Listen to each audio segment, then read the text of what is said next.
Hari Om and welcome to all the Divine Atma Jyotis to today's AVSC Satsang. Let us continue our Manana sessions on Katopanishad based on the talks by Sri Prabhuji.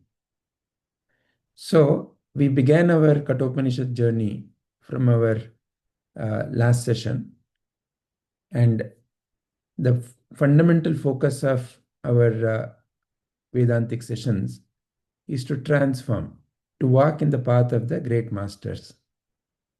So there have been, especially India has been blessed with many realized masters, and each one has taught according to the times they were in and in the way that was appropriate for that particular society. And when we learn the truth through the life and the wisdom of the great masters, that is true Upanishad. Because Upanishad is not a statement in a book, it is a living truth. So to realize that and to transform ourselves and to walk in the path of the great masters is the fundamental focus of all our endeavors. And for our learning here of Katopanishad, we are listening to talks by Sri Prabhuji, and the playlist link has been shared with all of you. There is also topic-wise Google Sheet that also has been shared. In our last session, we looked into the introductory video of Katopanishad. We contemplated on one question that came up. Why does the intellect become dull? And can an individual recognize that his or her intellect has become dull? And can it be sharpened? So this was the focus in the last session.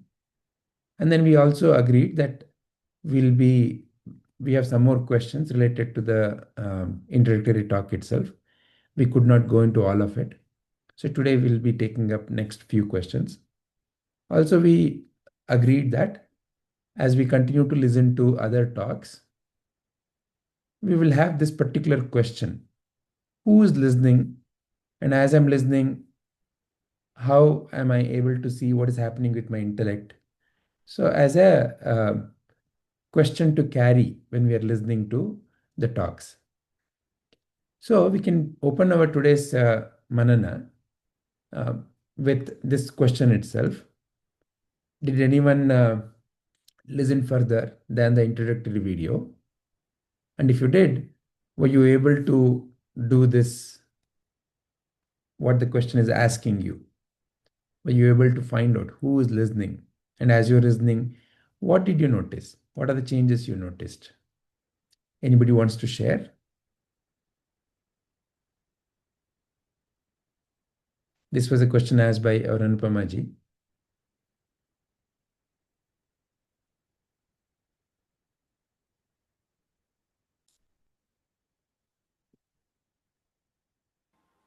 Yes, yeah, I went through the videos. I went till 6 chapters, in the six videos. Yeah, So as I was listening to every, from introduction to second, so sometimes my mind was like understanding, then it was going back, then again it was asking me some questions, which some I didn't have answers. It was like to and fro of some I had clarity, some I didn't have.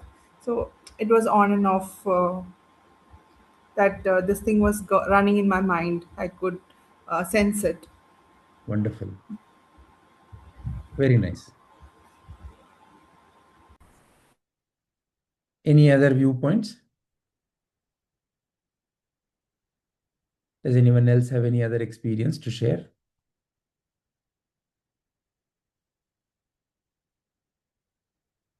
All right. So please continue. Noticing what is happening in your mind is a very important step. Noticing without intervening is the most important step you can take in your inner evolution.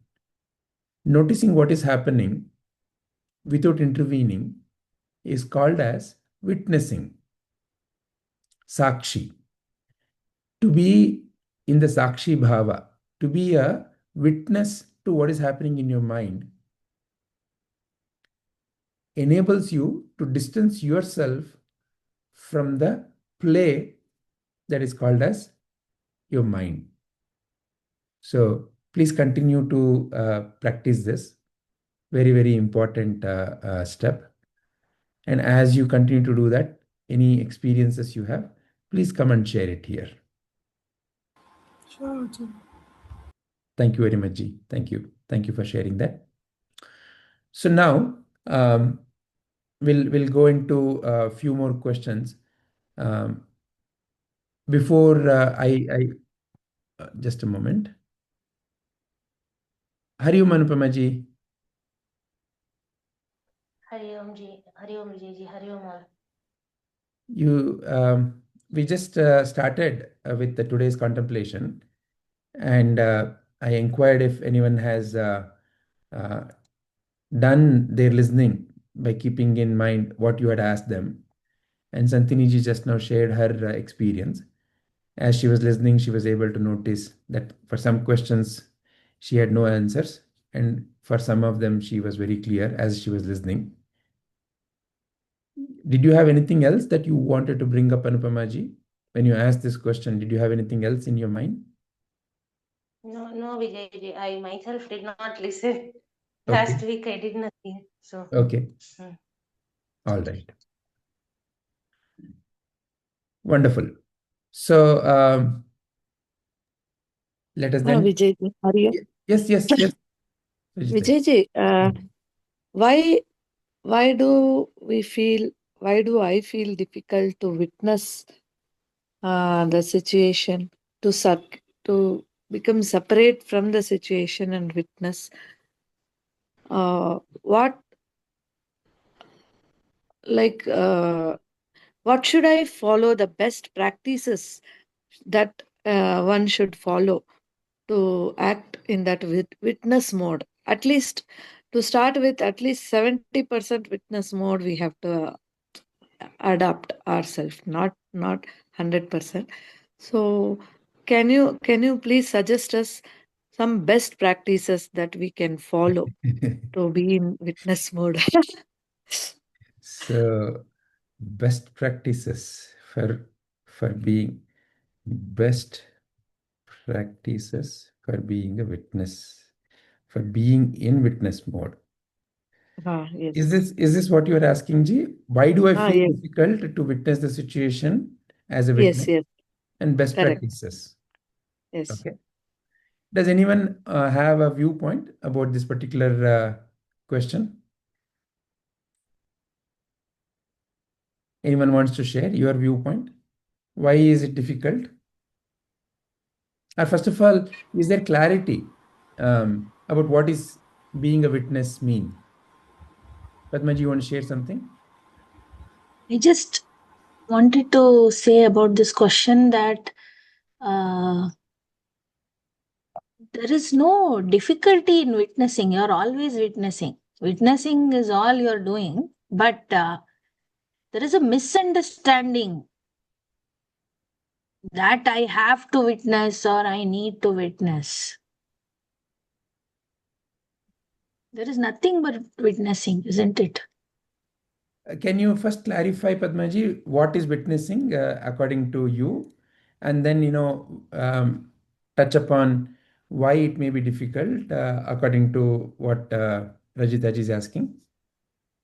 Yeah. So, first of all, what is witnessing is, okay, the word itself means that whatever is happening it from you, right? That is the idea of witnessing. Like you have to be outside something to witness. Mm-hmm. You can be in the situation also and witness, but that is a little bit difficult in the sense that you might get carried away in what is happening at that particular moment or situation. So, to understand it better, it is I would say ideal situation is where you are not party to it and you are seeing something is called witnessing. So in our case, in our lives, or rather in my life, um, how I see witnessing is every day things are happening. Things are happening in your life, right? From morning till you go to bed, there are various things happening, right? From the daily mundane activities like brushing, bathing, having breakfast, some of which you are conscious of, some which are happening subconsciously. So these things are continuously happening. And if at the end of the day, if I ask, okay, what did you do from morning? What, or if I reflect upon what did I do from morning till the time that I'm going to go to bed, there is one person, or one, let us say someone, who has answers to all these questions. Okay, who is able to say that, okay, at 7 a.m. I did this, at 8 a.m. I did this, at 10 a.m. I did this, at 11 a.m. I may not remember what I did, then again at 12, like that. There is one person or someone who is recording all this, and who has observed all this. That is why you are able to tell that what happened from 7 a.m. to say 10 p.m. So this someone is the witness. Now, where is this witness? This witness is not separate from you. It is one and the same. Even when activities are happening or things are continuously going on, this someone is always the witness. Everything else is uh, coming and going, or it is not appearing and disappearing. It is not permanent. Everything else is changing. The someone who is able to say all this, relate all this, is the one that is continuously present from that 7 a.m. to say 10 p.m., and that is the witness. So why I feel that, okay, I hope what is witness is clear. I mean, does anyone have any question?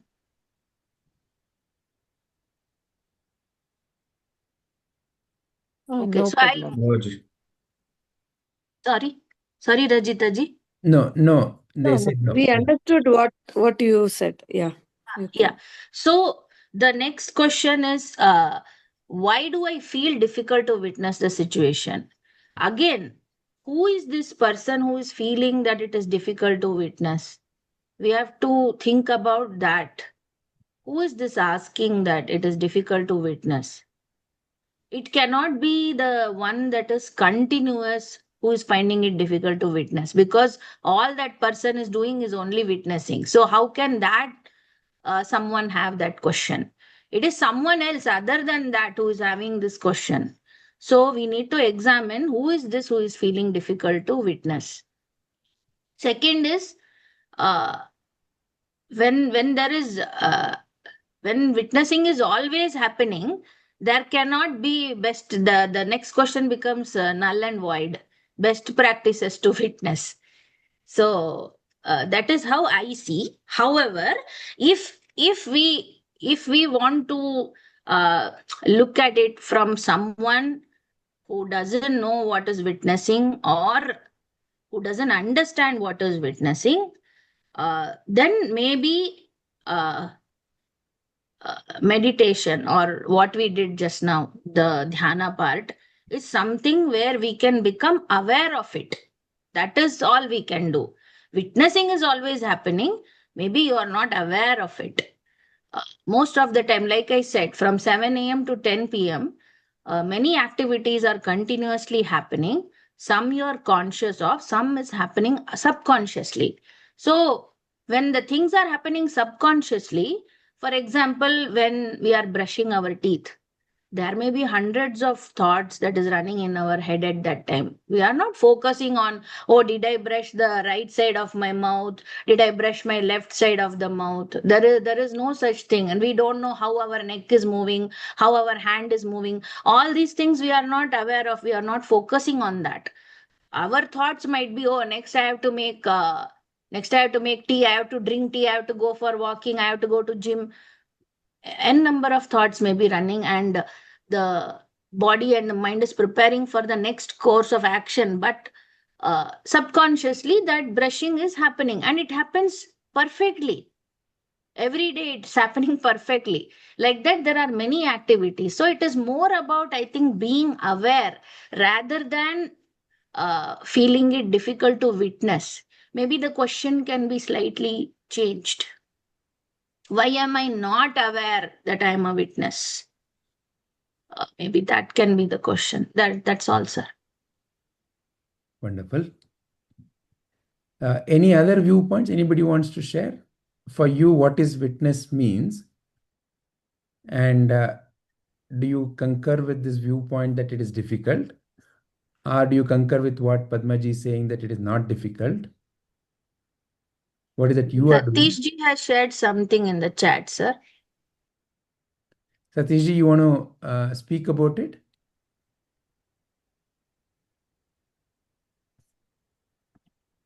So maybe he is in some other... Yes, sir. I'm in travel. Okay, all right. So you are saying, will you be able to speak, or you want me to speak on your behalf?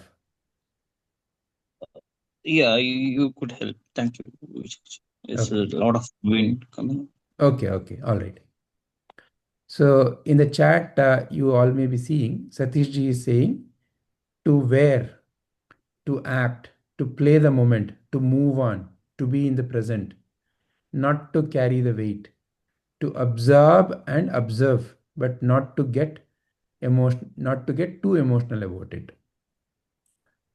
And then he is also saying, so this is his viewpoint on what is witnessing, or what is who is the witness. And then why is it difficult? For that, he's saying, I had the same question earlier, but I found it in the journey. Awareness becomes spontaneous and effortless, in sync activity. But yes, sometimes or many a times this gets dropped. And this contemplating and satsangs help. That is his viewpoint. Thank you very much, Satish ji, for sharing that. Padmaja ji wants to share something. Before that, on what you just heard from Satish ji, is there anything that anybody wants to clarify? So he's given many wonderful, simple phrases for what is witness.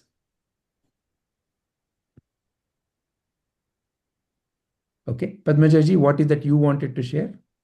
Yeah, I think I'll go with what Padmaji said on witnessing.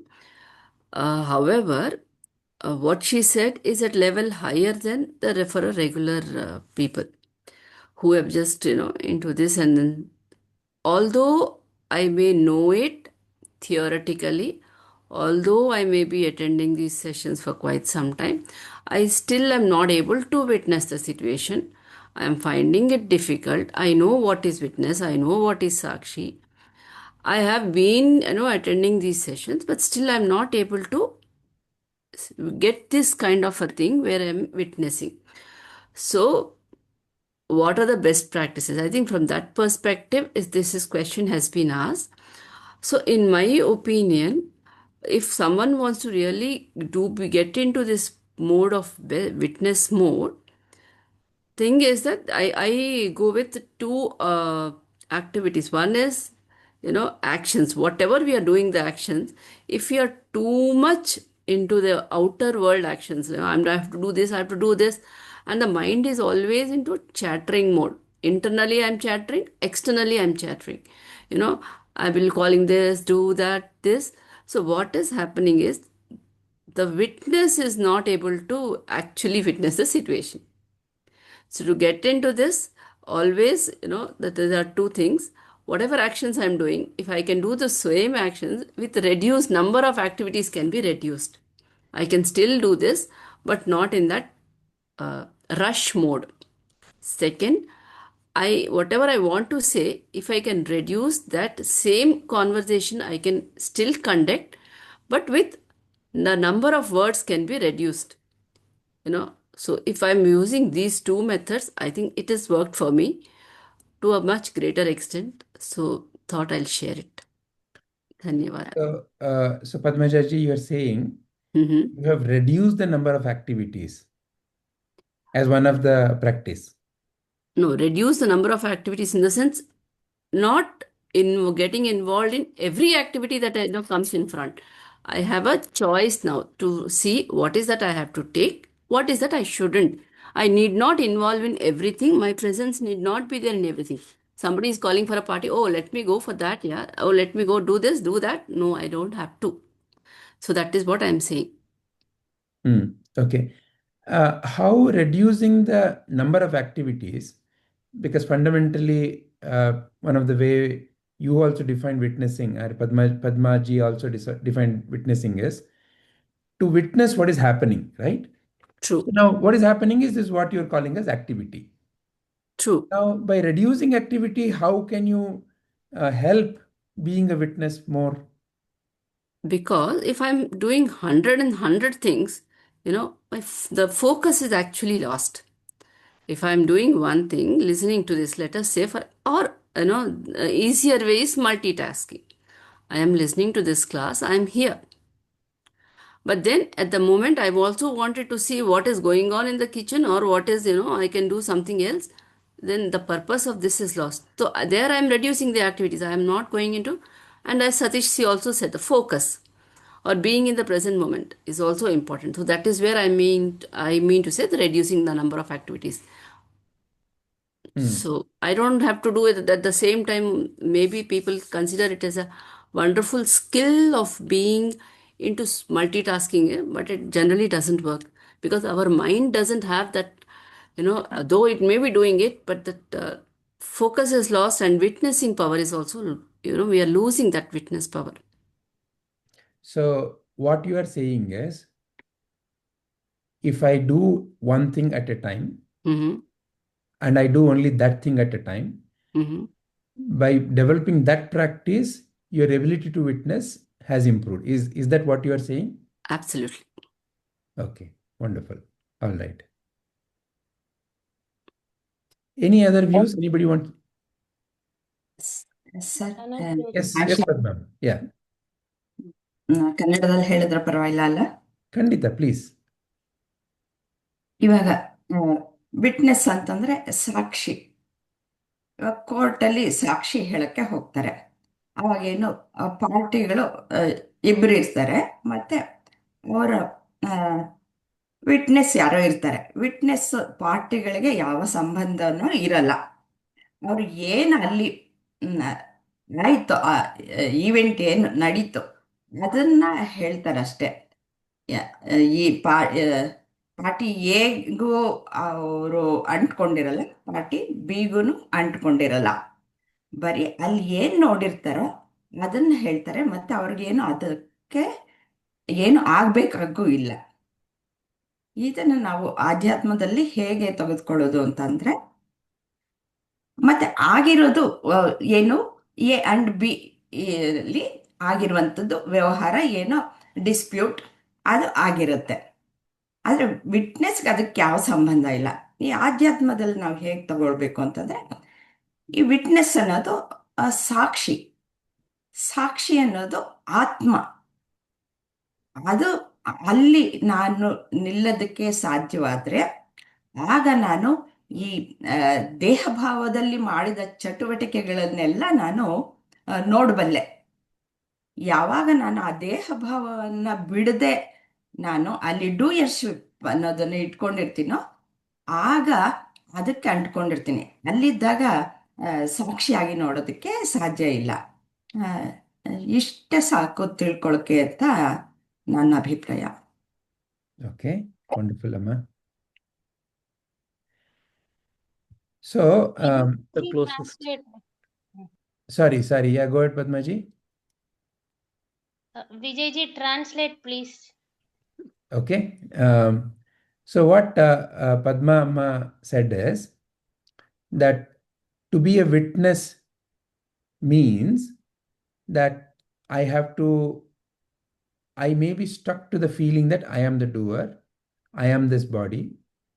And to be a witness really essentially means that I notice what is happening through my body and mind. And doing this is what she is saying is witnessing. And that is sufficient, is what she said. She did not necessarily address any best practices. Padmama, did I summarize correctly? Yes, sir. I want to add, Vijayji, what Padma Amma said. Um, Padma Amma gave a wonderful example of a court. In a court, you have a opposite party and the person who is fighting for judgment, right? So two parties are there. But if you look at the witness, who will be observing, there need not be a connection between both the parties, but witness will be observing as an external party throughout. So if we consider that as an example, from how we can detach from actual doership versus witnessing, that wonderful example is what Padma Amma has shared. Thank you, Pushpaji. Even I have the similar thought with like Padma Vijayji, because witnessing is the thing. It is always there. Witness is it is there already, but because I am thinking I am the doer, I know everything. I'm not. I feel it difficult to witness a situation, because at that situation I feel I know anything. I have to act. I should do this.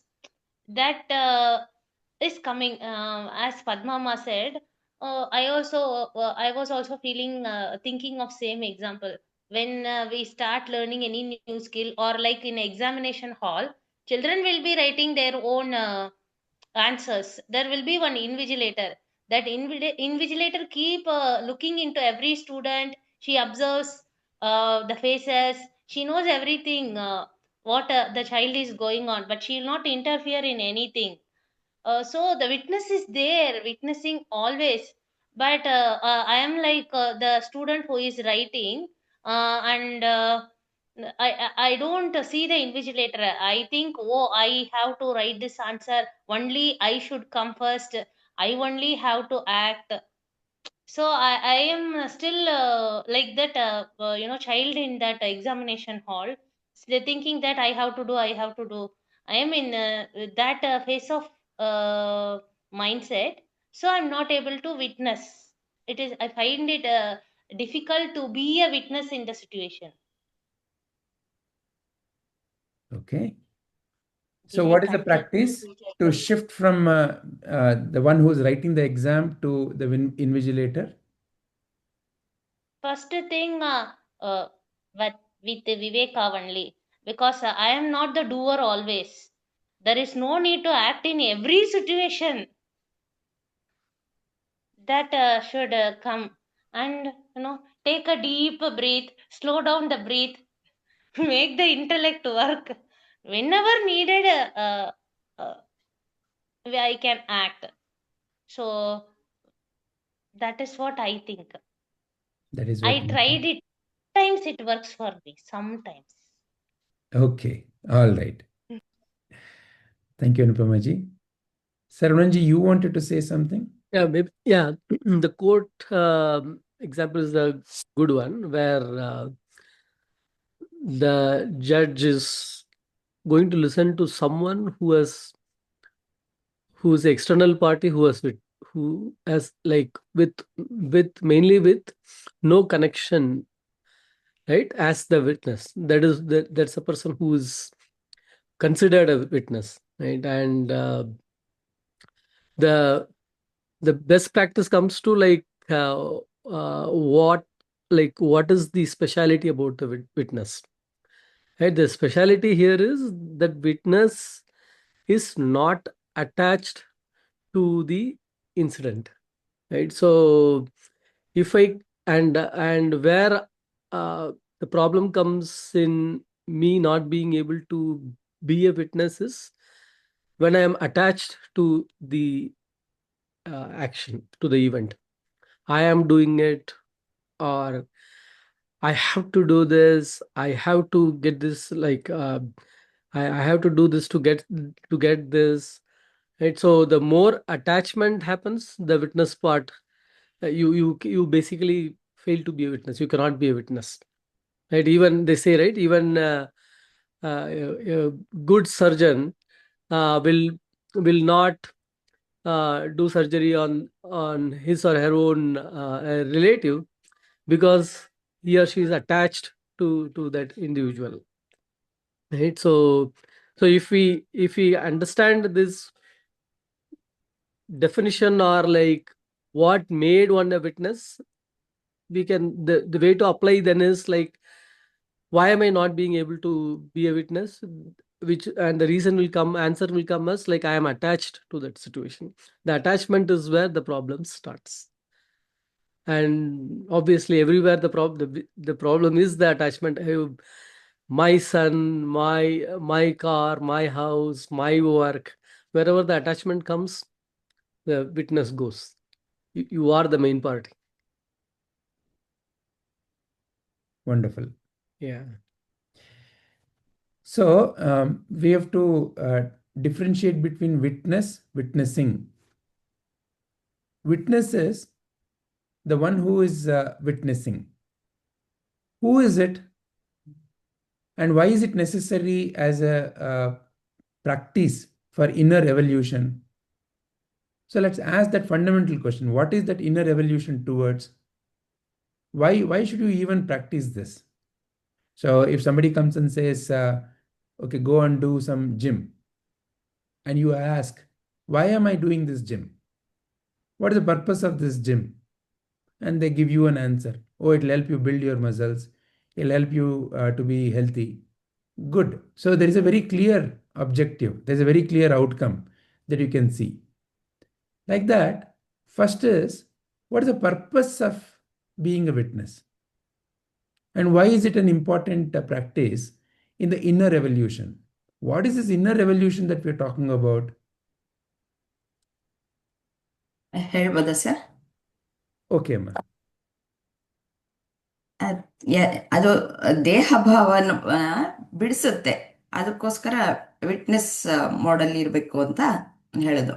ಯಾವಾಗಲೂ ನಾನು ಆತ್ಮನೇ, ಆದರೆ ಅಜ್ಞಾನದಿಂದ ನಾ ಏನು ಅನ್ಕೊಂಡಿದ್ದೀನಿ ಅಂದರೆ ನಾನು ಬಾಡಿ ಮೈಂಡ್ ಇಂಟೆಲೆಕ್ಟ್ ಕಾಂಪ್ಲೆಕ್ಸಲ್ಲಿ ಇದ್ದೀನಿ. ಆ ವಿಟ್ನೆಸ್ ಮೋಡ್ಗೆ ಹೋದಾಗ ನನಗಿಂತ ಅದು ಸಪ್ರೇಟ್ ಅಂತ ನಾನು ಗುರುತಿಸ್ಕೊಳ್ಳೋದಕ್ಕೆ ನನಗೆ ತುಂಬ ಸುಲಭವಾಗಿ ಗುರುತಿಸ್ಕೊಳ್ಬೋದು. ಹಾಗಾಗಿ ಆ ದಡದಿಂದ ಈ ದಡಕ್ಕೆ ಬಂದು ನಿಂತ್ಕೊಳ್ಳೋದಕ್ಕೆ ಸಾಧ್ಯ ಆಗುತ್ತೆ. ಹಾಗಾಗಿ ಏನು ನಾವು ಜರ್ನಿ ಏನು ಅಲ್ಲಿ ನಿಂತ್ಕೊಳ್ಳೋದೆ, ಅಲ್ಲಿ ಹೋಗಿ ತಲುಪ್ತೀವಿ ಅನ್ನೋದು. Wonderful, Amma. Thank you. Yes, Padmajaji. In witness, when we are in that, as a witness, when we are looking at it, as Padma Amma said, we don't get carried away actually. We are not getting into this body, mind, intellect. We have maintained a distance between me and my body, between me and the real self and the mind, between me and the intellect. There is a distance. And when there is a distance, we make better choices. Wonderful. So another perspective that we can consider is, at the end of the day, in all the various actions that you're carrying out, or various activities you are involved with, what is that one thing that you are seeking in all the activities or all the actions? There may be different actions. You may be driving, you may be eating, you may be brushing, you may be running, you may be talking, you may be doing your office work, you may be cleaning the house, or you may be right now attending the satsang. Like that, 100 different activities or actions that you're part of. What is one thing that is common among all of them that you're seeking in all these actions? Examine that. Fundamentally, All of us, in whatever activity, we are seeking something called as a peace or happiness, isn't it? Why are you doing what you're doing? If I ask you, and if you keep on probing, why am I going to office? Is it to get money, or I want to get something else through the money? Because a piece of paper, nowadays it is not even a piece of paper, it is just a number on the screen. So that number on the screen in your mobile application, is that why you are looking for to go to work? Is that why you are working? Or when you are talking to your friend, or when you're talking to your relative, are you talking to someone? Are you talking because you simply want to talk? What is that is common in all these activities? When you ask that question, all of us by default want to be happy. When? All the time. When is all the time? When we are doing any of these kinds of things, right? From morning till night. Even in the night also, I want to be peaceful. Sometimes that's why we say, oh, I had a terrible sleep. I couldn't sleep well. I had disturbing dreams. So even then we want to be peaceful. The only time where we don't talk about it is something we call as a deep sleep. During that time, generally all of us don't even know what has happened. So therefore, we don't complain about it. Otherwise, the waking hours and till we have gone to the deep sleep, the sleeping hours, we have one or the other complaints. So fundamentally, all of us are seeking a peaceful and a happy self, isn't it? So, if that is the outcome that you're looking for, how to get there is the starting question. So, any seeker starts with uh, generally this as the main objective. I want to be peaceful. Notice why different people come into the so-called spiritual path. Because the so-called whatever we call as a life has started becoming stressful or sad or worrying or tension. So like that, many reasons compel. Or sometimes it may be out of, okay, so somebody is saying there is something more to life. What is the purpose of life? Like that, questions may be different, but fundamentally, we are seeking to be peaceful. See, when you are very peaceful, no questions appear in your mind about seeking something, isn't it? As an example, let's say right now you are in the sleep and you are in deep sleep. There is no seeking there in the deep sleep. You are at peace. That is why you are not seeking something during the deep sleep. Therefore, there is no movement there.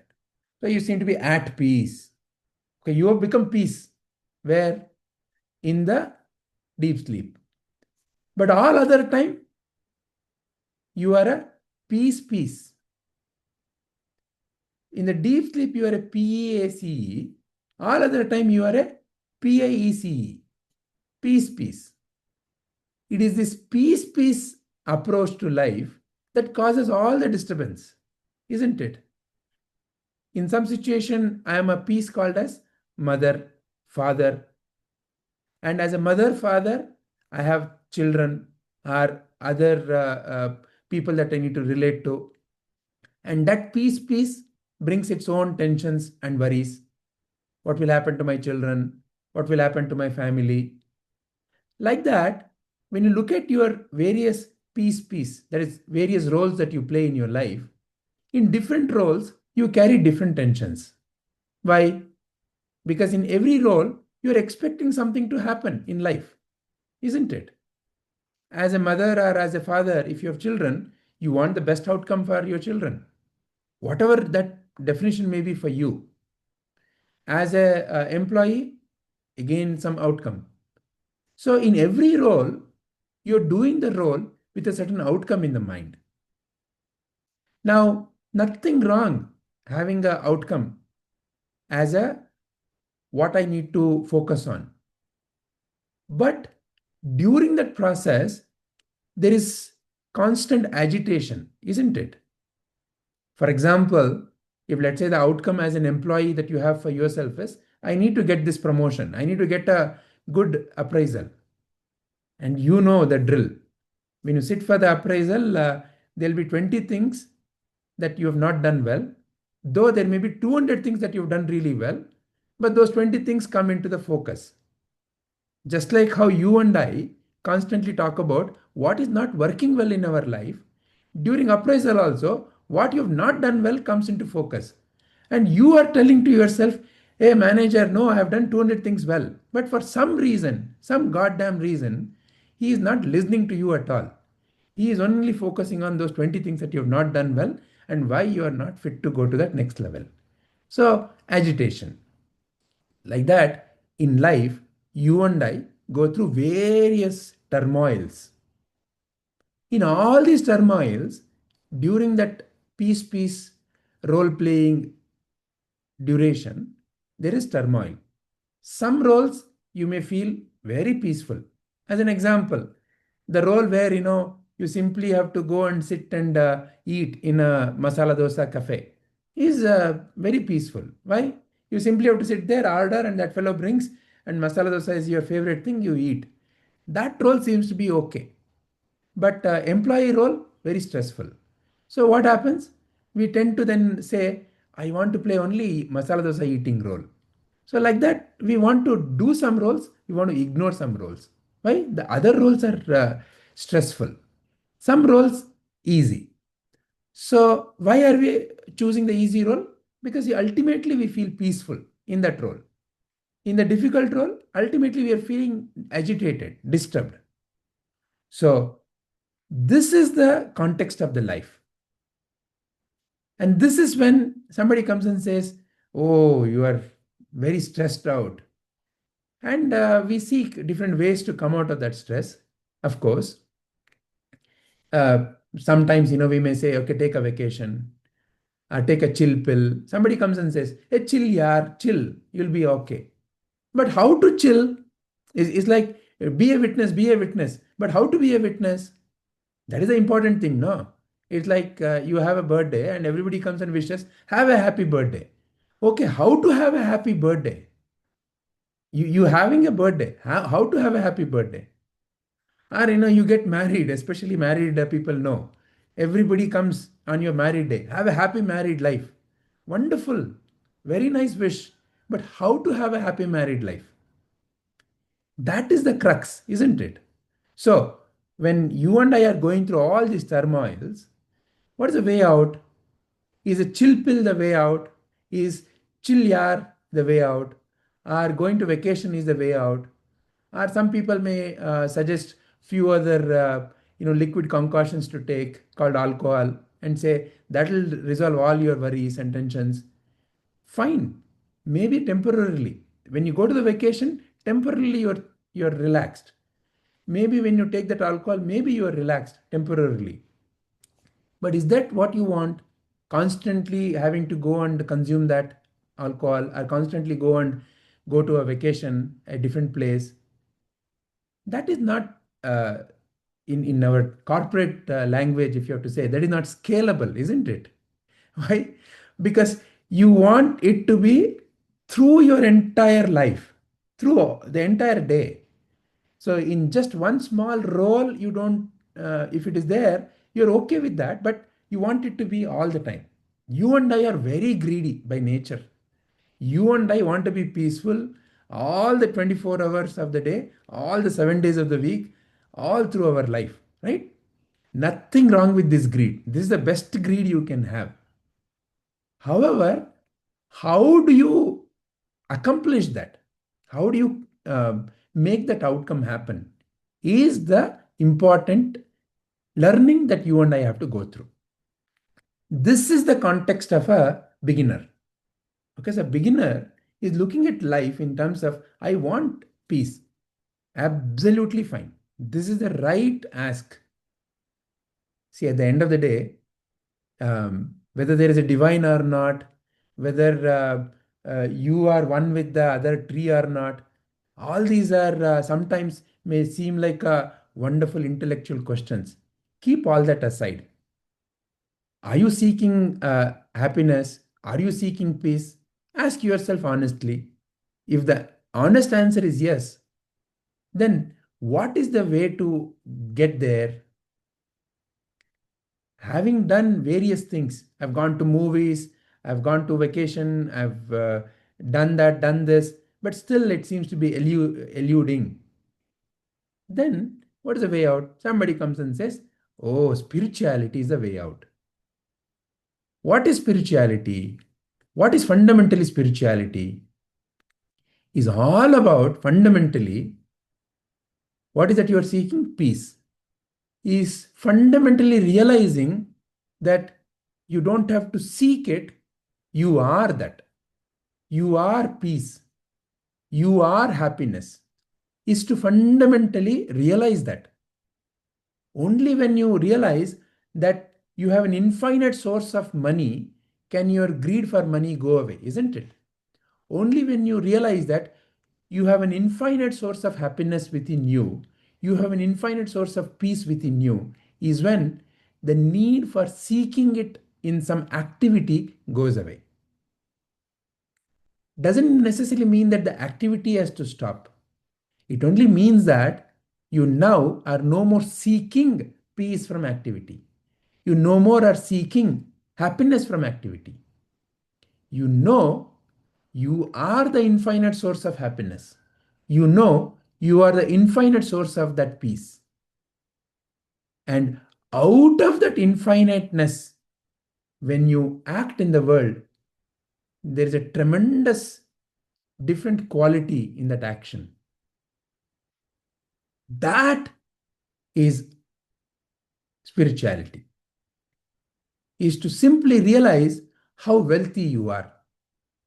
Everybody talks about Dhirubhai Ambani, Mukesh Ambani. The other day I was in Mumbai, and I happened to be in Worli, Mumbai, and I happened to send a video, short video, when I was traveling through that Worli Bandra sea link. Everybody, I made that video and I sent, and as a social experiment, everybody said, "Oh, is that Mukesh Ambani's house? That there's a big, tall house, Antilla." Nobody seemed to notice that in that video there was also the sea, there was also the sea link, there were so many other buildings, so many other people, so many other cars. Everybody's focus was on, oh, is that Mukesh Ambani's house? Wonderful, nothing wrong. So in a way, all of us know our priorities very well. All of us know what is the most important thing in life. Only thing is slight misunderstanding. Why are we looking at that Mukesh Ambani's house among all the other things in that video? Is because he's the wealthiest person. That is what we hear, right? He's the wealthiest person. What is the wealth he's carrying? We all probably know his bank account, some $1 billion. Every moment, there is a joke going around, no? If a 500 rupee falls, will Mukesh Ambani wait at the signal? Let's say there's a signal and he has dropped 500 rupees and suddenly the signal turns green. Will he get down of the car and take the 500 rupee? So somebody did an analysis and said that every second is earning in crores of rupees. So he'll be wise not to get down and waste his that 1 second. He would rather what nonsense he's doing in the car, nobody knows, but he would rather continue doing that nonsense, right? So this is how the society feeds you information. Good to focus on Ambani, but not as a bank account, but to ask another simple question: is he peaceful? Has he found that infinite source of peace? If so, absolutely okay to take a look at him and to emulate him. So that infinite happiness and peace, wherever you are able to see, you'll see a certain distinct quality in such a person or in such a being. Like, why are we looking at all these as the great masters? Look at Ramana Maharshi. In all the photos, he has only a kaupina, a small thread of dress. Look at Mata Amritanandamayi. Not even a school pass out. So look at the lives of all these great masters and look at what is that attracts you to them. It is not that they have big bank balance. It is not that they have millions of followers. It is not that they're called to speak in big events. Something far more distinct. They seem to be radiating with something which reflects in their face. A deep sense of calmness, a deep sense of peace. This is your true wealth. This you have access to. You may have forgotten it, but it is there within you. This realization, to move towards this realization, is the true essence of spirituality. So, to be a witness, first of all, what is a witness? Now that I want to be peaceful, not a peace, but a peaceful being. So to be a peaceful being, first is I am involved in an activity, and in that activity, I'm seeking something. And that seeking is the cause of all this turbulence. So, first question to ask is, what am I seeking? You don't have to necessarily simply drop that activity. Ask yourself, what am I seeking through this activity? Ask that earnestly. Don't settle down at the surface level answer. Ask, continue to probe. What am I truly seeking? Am I seeking that piece of paper called as money, or that number on the mobile app called as money? What am I seeking? Am I seeking that appraisal letter where I am given an increment, or am I given the new role? What am I seeking? Am I seeking when I do some activity, somebody to come and applaud and appreciate me? What am I seeking? What are you seeking? What are you truly seeking? Ask that question. And don't settle down at what I'm telling you. The fundamental answer is all of us are seeking happiness. All of us are seeking peace. Don't just take my word for it. You yourself ask that question. You yourself examine that. See whether that is truly the answer that you also arrive at. Then ask yourself, okay, if peace is what I want, then how am I getting peace in an activity? How am I getting peace in an activity? Is the activity bringing peace? Where is the peace coming from? Ask that straightforward question. If the activity were to bring peace, then the repetition of that activity should have brought me same peace or more peace, isn't it? If eating one masala dosa is what brings me peace, second masala dosa, third masala dosa, fourth masala dosa must have brought me more peace. Or if I just make sure that I have masala dosa in front of me, I must be peaceful all the time. Does it work like that? Second masala dosa, done. Third masala dosa, you want to actually run away. Fourth one, though, you will say, I will give up masala dosa. My Ajji did that to my mama once. He was always greedy of this groundnuts. So one day what she did is, she took one big tumbler. She put some 2-3 kgs of groundnut, steamed it, put it in front of him, and said, "You have to eat all of this today." He started eating. After a few grams, from that day onwards, whenever you give him a groundnut, he runs away from there. So, like that, life is not about through that activity that I'm getting. If you examine, so something far more must be there. Why you are feeling peaceful? Is it the dosa that made me peaceful? Or for a moment, when the dosa was in front of me and I started eating, that feeling that, oh, I need dosa went away. When the feeling or the thought that I need dosa went away, then is when you have felt peace.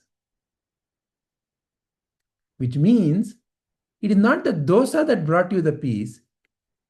Peace must have already been there, just that your thought was masking it, was covering it. Which thought? I don't have dosa. I have to eat dosa. It was covering it. So when you had the dosa and the dosa was in front of you, and when you were engaged in eating it, the thought went away. Naturally, you felt peaceful. So this realization that it is not the action per se, but when you're doing a particular action, and if that action is giving you whatever that you're seeking, and the feeling that I don't have it has vanished, is when you feel peaceful. This insight is very critical. That it is not the activity. The seeking is for peace. And peace is what I feel naturally when I'm one with that thing that I'm seeking. So which means that that thing is not what I'm actually seeking, it's the peace that I'm seeking. And the peace is already there. Oh, so now I'm ready for witnessing. Why? Because now I know that what I need is already there. And how to get that is where witnessing helps you. So establish for yourself, why are you wanting to be a witness? And then once it is there within you, then isn't it natural that you should give more attention to what you want? Now, in a situation, see, when you simply are detached from the situation, there is something you're doing. You're eating, you're talking, you're running, you're writing, you're conversing, whatever you're doing. No need to stop what you're doing. But in a way, like we say, right, let's take a step back when we're discussing something and we are not able to arrive at some common understanding. We say, let's take a step back. What do we mean by taking a step back? Momentarily, we see it as if from a distance. Like, we're watching a movie. What is watching a movie? The movie is already there. The story is already told. It's already been captured. And you are going to the theater to witness it. You are going to the theater to see it. You are in the theater. You cannot change anything in the movie. You cannot shout at that hero and say that, hey, look to your right. The villain is about to stab you. So all that, no change can happen in the movie, right? You can simply be there. Like the example Padma Amma gave, being a witness. When a fight has happened, somebody from a distance has simply seen it. He couldn't go and influence it. So that is a witness. So when you take a step back, even now, see, you're listening to various viewpoints. Can you see yourself listening? Can you see yourself listening to the sounds that are coming? Can you see yourself interpreting the sounds into meanings? Can you see yourself connecting it to stories of your life? This makes sense. No, this doesn't make sense. What he or she is saying is okay, but what he or she is saying, no, it doesn't agree with my understanding of life. All that. Can you see that happening? So witnessing begins by simply noticing this chain of events happening. Sound is coming, and the sound is being interpreted in the mind. Our sight is coming, sight is being interpreted in the mind.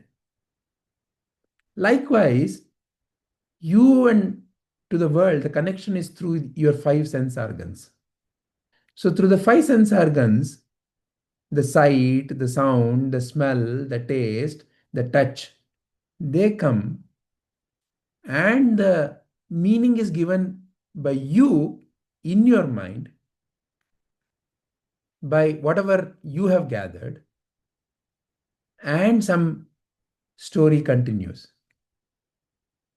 Can you simply start seeing what you are seeing?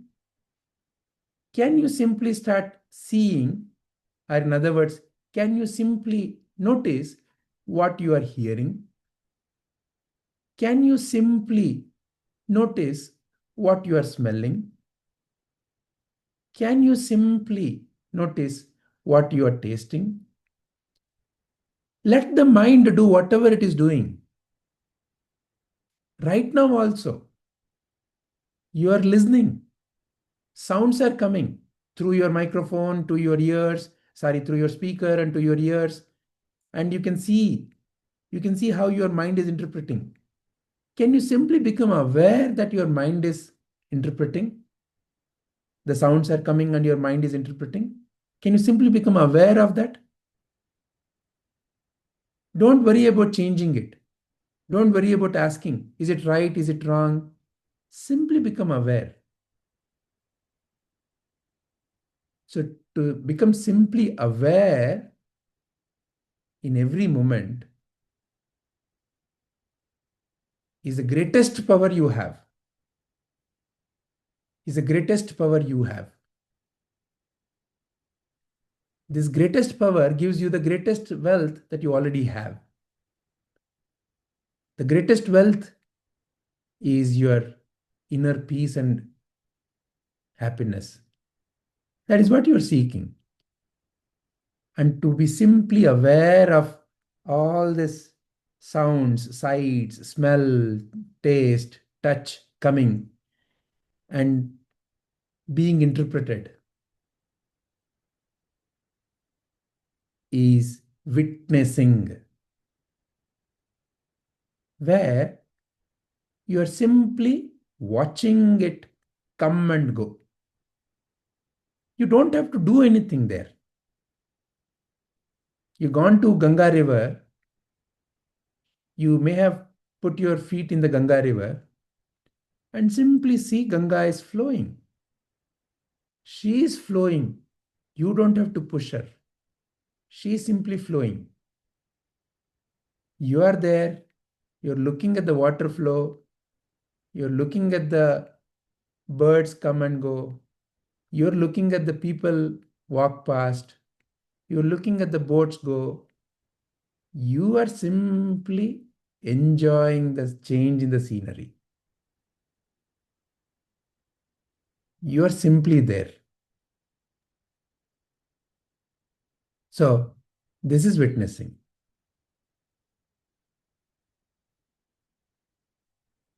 It's your very nature. That is why Padmaji said, there's no best practice. Why? What is that you have to do? If let's say you are this sun god who is shining light on this entire world, if you are the sun god, what is that you need to do to shine? It's your very nature. It's your very nature. So that's the ultimate reality. So to realize your very nature, you start here. So let me pause here. Are there any questions that are appearing based on all the conversations you've heard?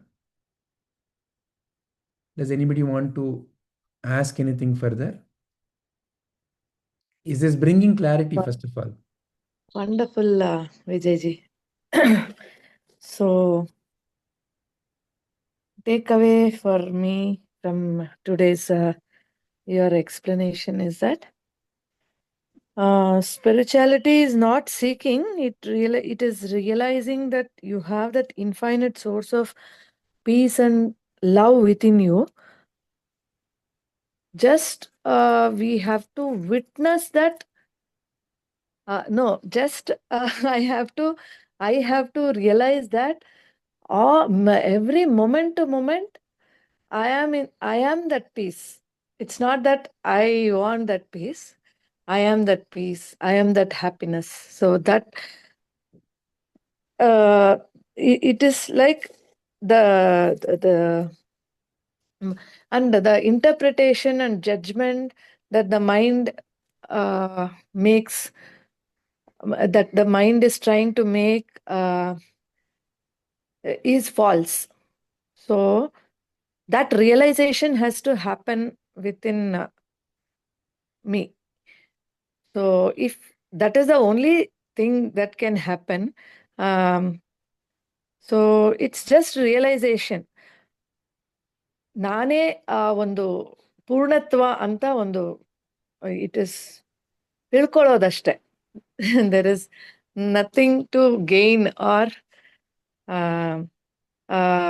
learning about that witness mode, and there is nothing best practices also. So now the question itself is wrong. So, and it's okay, it was a mind game. So I don't feel bad that I have asked wrong question, because I had wrong understanding, and now that all of you have helped me to remove that wrong understanding, and I'm feeling peaceful. Thank you so much. Thank you, everyone. Thank you, Vijay. Wonderful, Rajita ji. By the way, I just want to correct one notion. There is never a wrong question. Because at the end of the day, a question is some kind of a lack of clarity, right? It can be framed in many ways. So even a question can be corrected as the understanding changes. So never there is a wrong question. A question is actually your greatest power. Like how you are the infinite source of happiness. Yes. Your ability to question is your greatest power. So never feel hesitant to frame question the way it appears to you. Correct. It's appeared. It has appeared, actually. It happened. Yes. So it's not that I created the question. It happened. It came to my mind. Let it appear, and let us refine it. The process. Yes. What is manana? Manana is all about refining. Yeah. True. Yeah. So who is the culprit here, Vijayji? Wrong understanding, right? The wrong understanding. See, at any point of time in life, when somebody asks you something, what is that you say based on whatever you have in your mind about that particular topic. If it was some another 2 centuries back, if you had gone to some Westerner and asked how is world is flat, earth is flat, was the notion that many people carried. So now it is not that they were giving you an incorrect answer. In their mind, it is the most correct answer. Correct. Right? You ask anybody, Is allopathy good, or is homeopathy good, or Ayurveda good? Which is good? Whatever they know, they will, yeah. Whatever they have experienced, they will be advising based on that. Absolutely no. Then Correct. is sugar, brown sugar better or white sugar better? Again, all is a mind game. Various Correct. interpretations. Yeah. Which food is good? Which food is bad? Which dress is good? Which school is better? Which philosophy of life is okay? Whose culture is better? Everything is a mind game.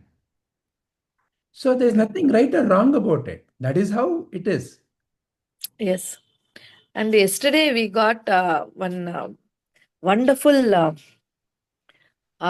explanation from Guruji in Gurukul. So I just wanted to share so that it may be helpful to others also. Because you mentioned that there is nothing good or bad, the Guruji told us about the same point. We should not look at life as good or bad dualities. We should look at life as a spectrum of possibilities.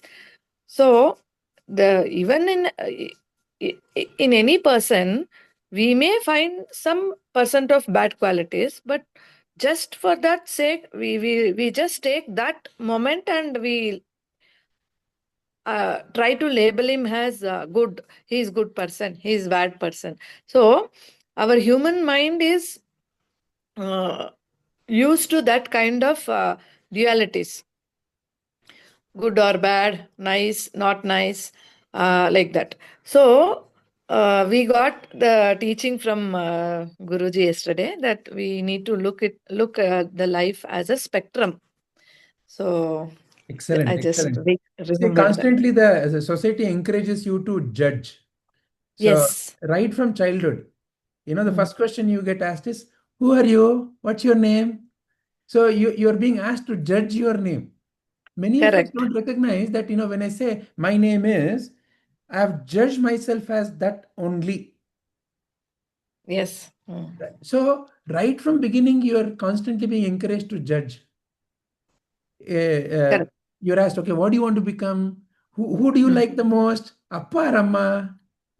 What do you like? Do you like this or that?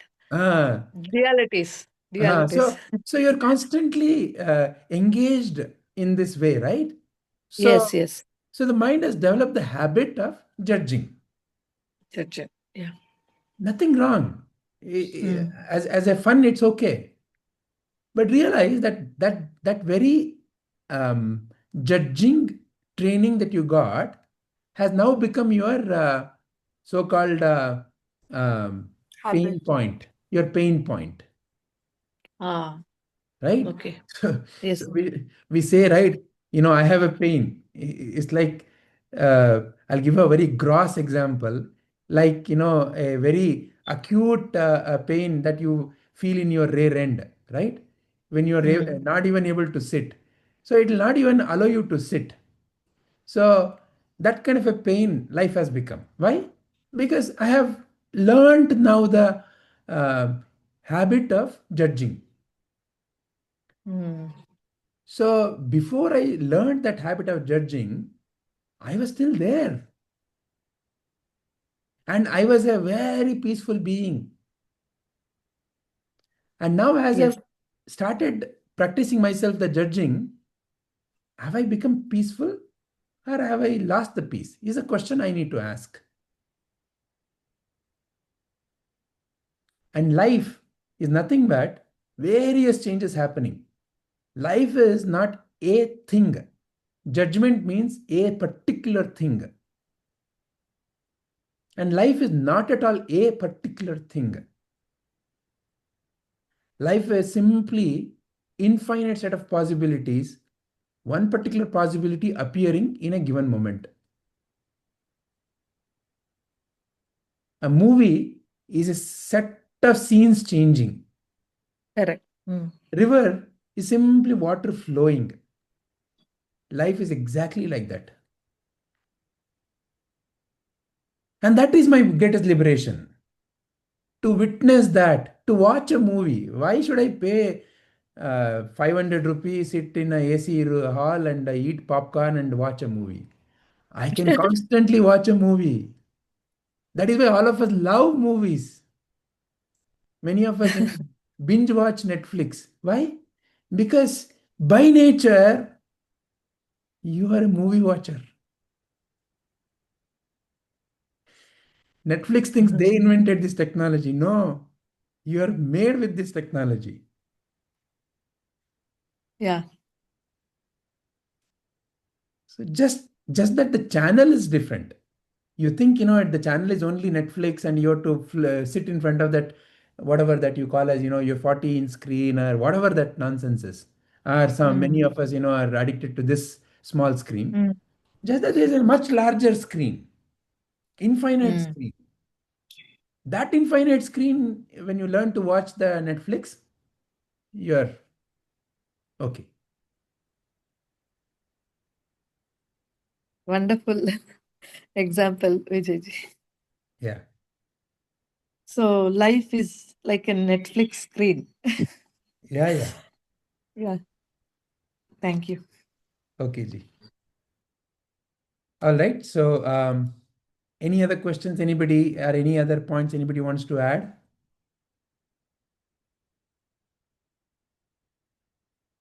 Okay. If not, then we can end our contemplation for today here. So we're still in the introductory topic. So because there are a few more questions that I also have.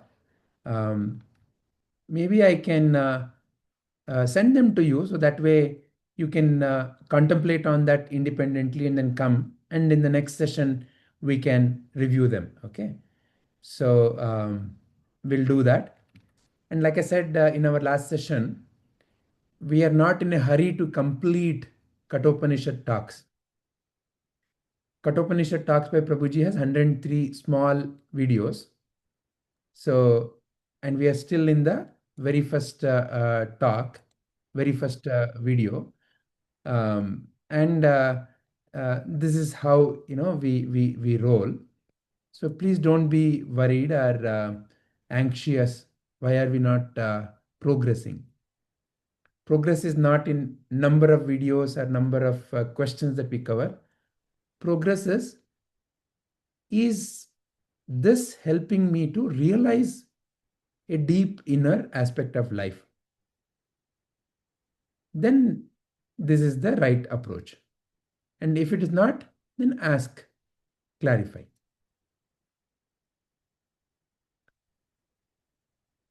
All right. Yes, Saranji, you have something to share? Wonderful, Vijayji. The same thing should have been taught to us from our education system so that I could have I would have had enough time to enjoy that peace and joyful state. Yes. Because there in our regular education system, they are giving me targets, completion, degree certificates, then marriage, then children, then no time to think about who am I, what am I doing, what is my purpose.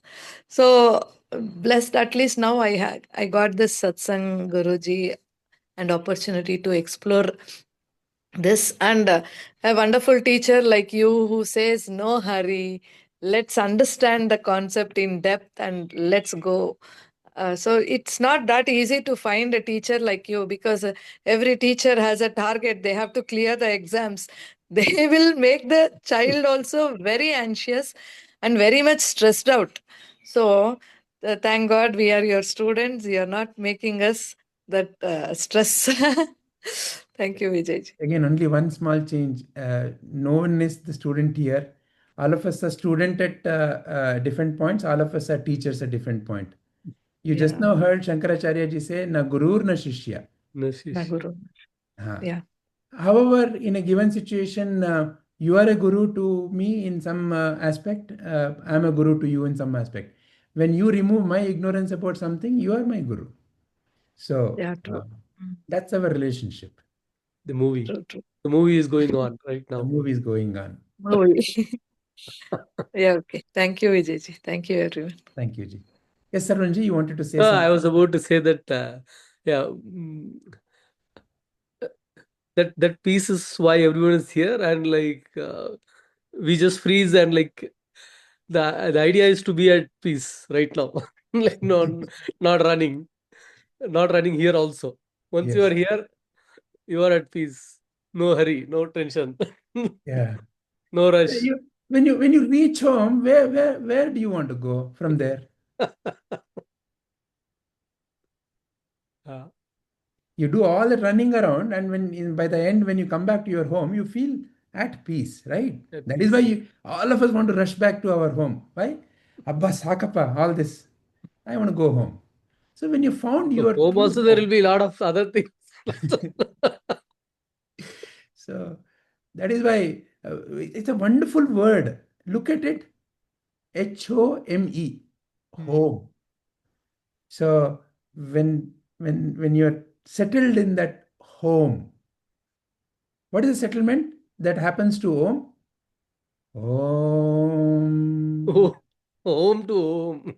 See, the settling down is there's a sound. Om.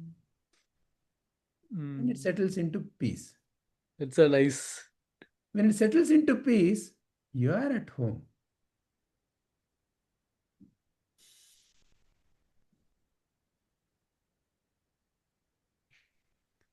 All right. Nice. So now let's go back to our so-called world and get some anxiety. Otherwise, otherwise, we'll not have enough material for the satsang. So now you know, Rajita, Nice joke. this Nice satsang. joke, Vijay. Huh? Nice joke. Correct, Ji. Wonderful joke. Yeah. So let's end our today's satsang. Om. लोकाः समस्ताः सुखिनो भवन्तु लोकाः समस्ताः सुखिनो भवन्तु लोकाः समस्ताः सुखिनो भवन्तु हरिः ओं तत्सत् श्रीगुरुभ्यो नमः सर्वं श्रीकृष्णार्पणमस्तु. Thank you all. Thank you very much.